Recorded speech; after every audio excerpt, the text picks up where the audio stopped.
नमस्कार, मैं PM DNS Singh और आप देख रहे हैं कमाल यार। इस वक्त की बहुत ही बड़ी खबर निकलकर सामने आ रही है नेपाल से। जी हाँ दोस्तों, नेपाल के लिए बहुत बड़ी खुशी की बात भी हम कह सकते हैं, क्योंकि नेपाल के जो डेवलपमेंट है उसके अंदर काफी ज्यादा रफ्तार आने वाली है। ऐसे कहें कि उसकी तेजी है वो अभी जितनी है उससे कहीं न कहीं डबल होने वाली है।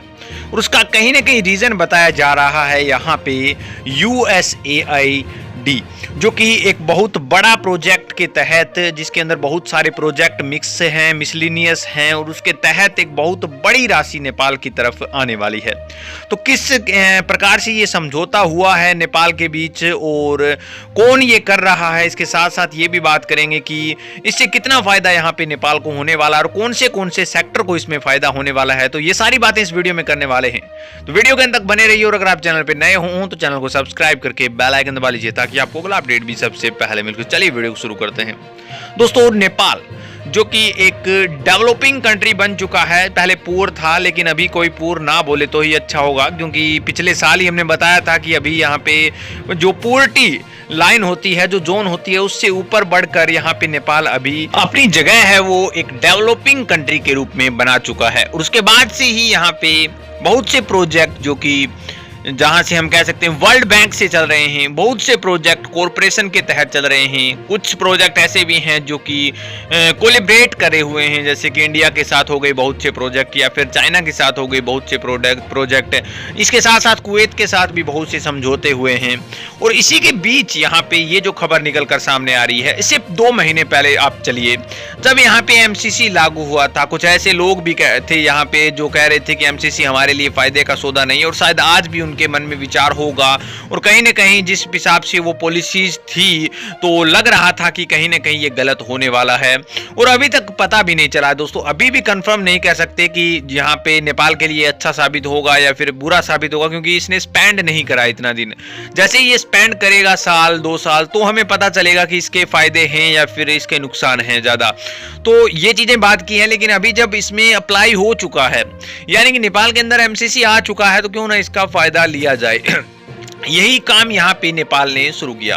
दोस्तों, पहले जो यहाँ पे प्रोजेक्ट जैसे हाइड्रो पावर प्रोजेक्ट था उसके तहत, या फिर जो रोड निर्माण का प्रोजेक्ट था उसके तहत 60 बिलियन रुपए यहाँ पे एग्रीमेंट हुआ था, लेकिन उसके अंदर कुछ धनराशि नेपाल खुद इन्वेस्ट कर रहा था और कुछ जो अमेरिका है वो भी कर रहा था। लेकिन अभी यहाँ पे यूएस ने एक और बड़ी यहाँ पे घोषणा की है, जिसके अकॉर्डिंग हम कह सकते हैं कि US agree to provide additional RS 80 billion grant in 5 year to Nepal. इसका मतलब ये है दोस्तों कि जो अमेरिका है वो अभी यहाँ पे एडिशनल यानी कि प्लस करके दे रहा है 80 बिलियन रुपए।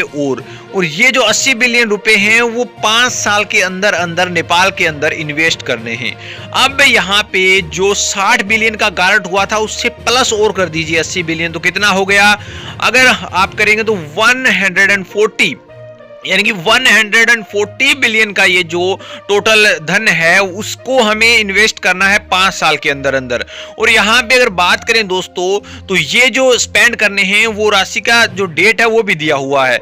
This amount will be spend for various program from 2022 to 2027, यानी कि इसके अंदर बहुत सारे प्रोग्रामिंग होंगी, यानी कि बहुत सारे प्रोजेक्ट चलेंगे, बहुत सारी ऐसी चीजें जो कि अभी कमी है नेपाल के अंदर जिसे पूरा किया जाएगा। ये सारे सबसे बड़ी बात लगी और मुझे सबसे अच्छी बात भी यही लगी, जो कि होना चाहिए दोस्तों। और यहीं पे अगर बात करें हम, तो ईश्वर जो प्रसाद है उनका कहना है कि ये हमारे देश के लिए एक अच्छा यहाँ पे निर्णय है। और इंटरनेशनल कॉर्पोरेशन कोऑर्डिनेशन डिवीजन, इन सारी चीजों में financial minister said that the grants are being collected to be spend in various sector including human development. ये एक ह्यूमन डेवलपमेंट के अंदर भी इस चीज को इन्वेस्ट करेंगे, इसको और ऊपर तक ले जाएंगे। और इसके साथ साथ बहुत से ऐसे और प्रोजेक्ट जहां पे भी इसको इन्वेस्ट किया जाएगा जो कि कहीं ना कहीं नेपाल के लिए बहुत अच्छा सौदा बनता हुआ जा रहा है। अब यहाँ पे जिस हिसाब से ये रिपोर्ट आई है या फिर जिस हिसाब से हम कहें कितने रुपए और दे रहा है अमेरिका, तो उस हिसाब से अगर कहीं ना कहीं इसकी पॉलिसी खराब नहीं है दोस्तों, तो कोई भी घाटा नहीं होना चाहिए नेपाल को, सिर्फ डेवलपमेंट के अलावा।